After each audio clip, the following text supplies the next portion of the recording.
Hello everyone, I'm Meurig and welcome to the Oceanfly tutorial for Super Metroid. I will be covering all the different setups for Oceanfly. This includes a missile, super missile, beam shot, and charge beam. I've also included Moat and ocean sparks as well as different situations you might find yourself in with backups to each. I hope you find this tutorial helpful.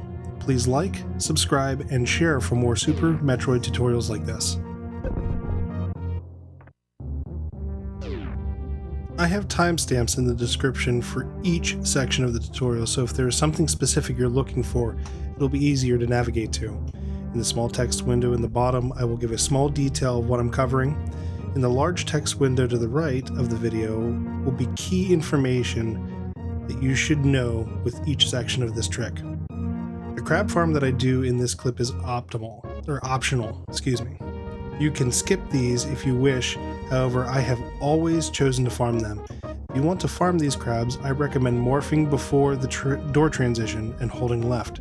This will place you on the small platform without fail. Also place a power bomb before landing, the sooner the better.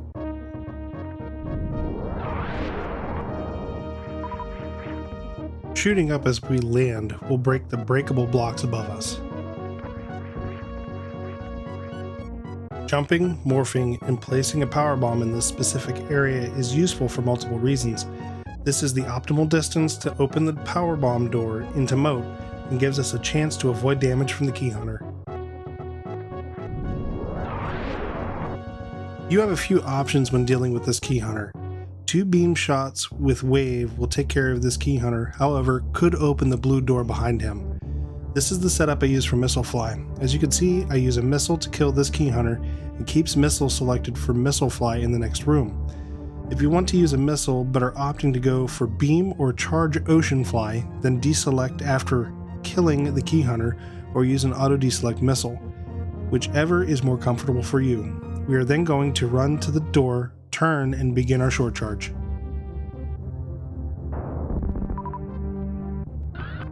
One of the most important parts to this trick is the gap skip.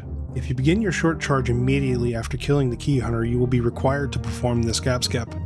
The gap skip is performed by pressing down while Samus is over top a 1 to 2 tile gap with forward momentum. This shrinks her hitbox, allowing us to continue running forward without falling into a hole. If you do not perform this gap skip, there is a chance that you can either fall down through the tile or get stuck in this block. I have 2 clips that show what to do if you get stuck after this tutorial section. The other option you have is to delay your short charge by a little bit to have this breakable block form back up so you don't have to gap skip. This is slower but significantly safer. We want to land as close to the backside of the ledge that Samus just landed on to increase our run speed into the next room. This gets us closer to the door across the moat and actually can save us energy from the shine spark.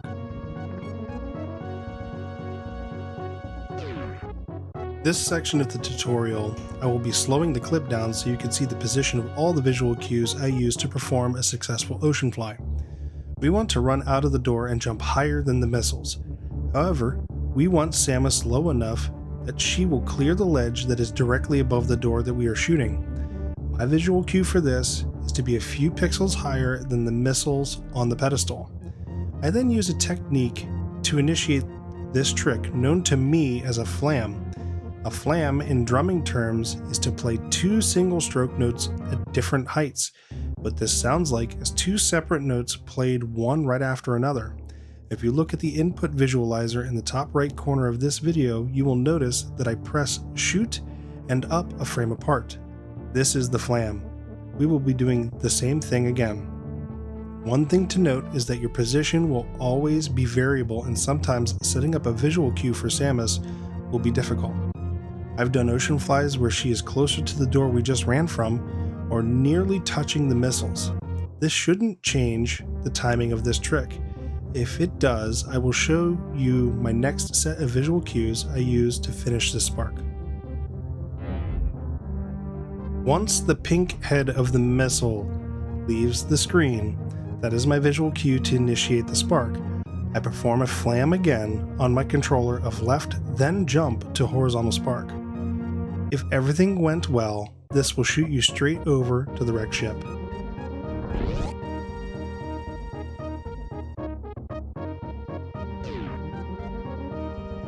Now to go over some oddities in the pre-Moat room. So when you get stuck in this block, there is a chance that you're going to panic and shine spark into the ceiling. This is not a reset. You might lose a little bit of time and a little bit of health. However, the block is formed and you're able to do your short charge like you were originally doing before. The other option is to morph and unmorph and get yourself unstuck from the block. You will have to restart your short charge or your shine spark. However, you won't be spending any energy.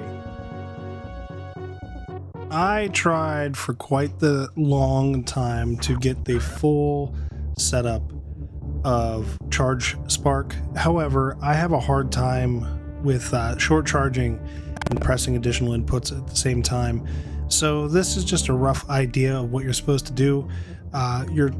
Your short charge should be a little bit tighter, and you should hit your charge and shot a little sooner before where the two tile breakaway block is.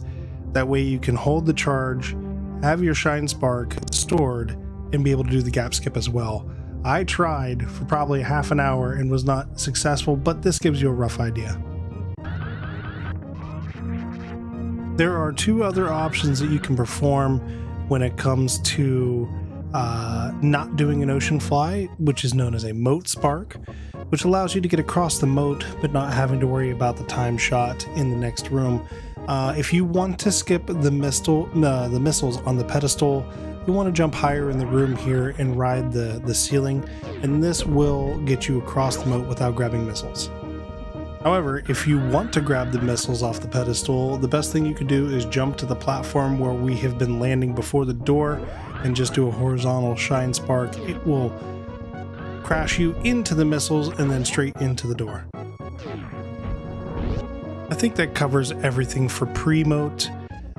If there is something I missed, please leave a comment in the comment section below, and maybe I'll be able to add an addendum video to this or update this video. However, it's time to talk about Moat. First things first, if you shoot and spark too early, you're going to crash into the door while the door is opening. If you shoot and spark too late, you're just going to crash into the door without the door opening. If you want to grab the Moat missiles, you're going to want to initiate the shine spark lower. Basically, you want her foot matching up with the base of the missiles themselves, not the pedestal.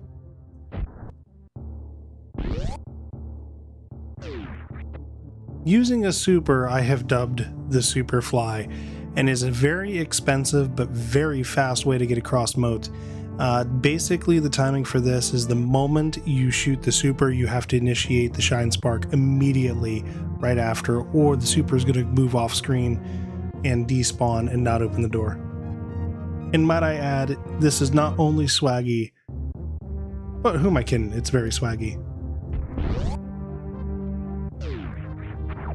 Your visual cue for the beam spark is 1 to 2 of the brighter purple particles from the wave beam still being on screen.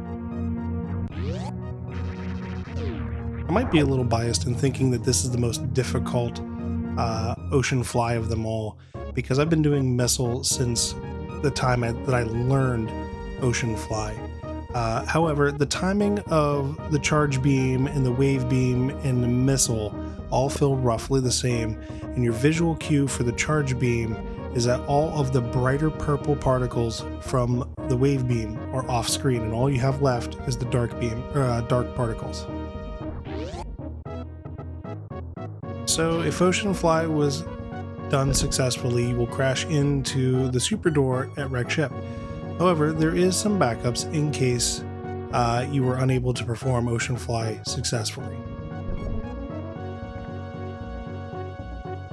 You have enough room to perform a 2-tap short charge to be able to spark across the ocean.